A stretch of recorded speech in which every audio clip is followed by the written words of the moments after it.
Our cursor now displays a crosshair. The crosshair is rendered in world space coordinates, so it gets thinner the more we zoom out. Let's take a look at that code. In our fragment shader number 5, we just added a note that fragment shader mapping method 0 is implemented about here in the code.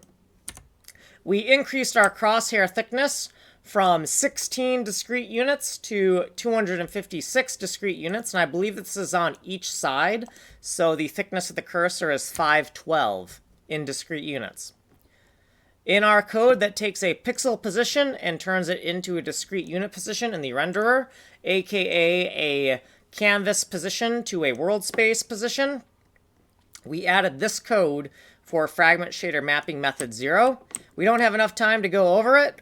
You can go to my other longer playlist if you want more information on how this math works.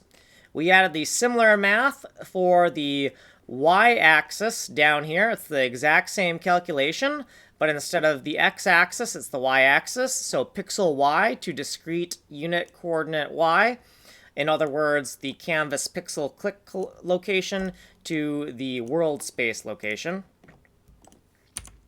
Some footnotes about what we did previously, some actual footnotes, and then just a little diagram explaining that when we are doing discrete math and there is no perfect center, we want to take the top left.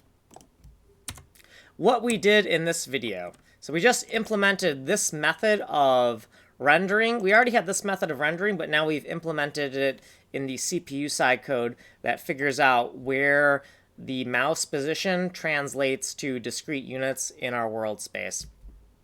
That's it. So if you want more of a longer explanation, you can go here, but we don't have enough time to cover it in depth here. The source code is here, and you have been on video 149. Like and subscribe.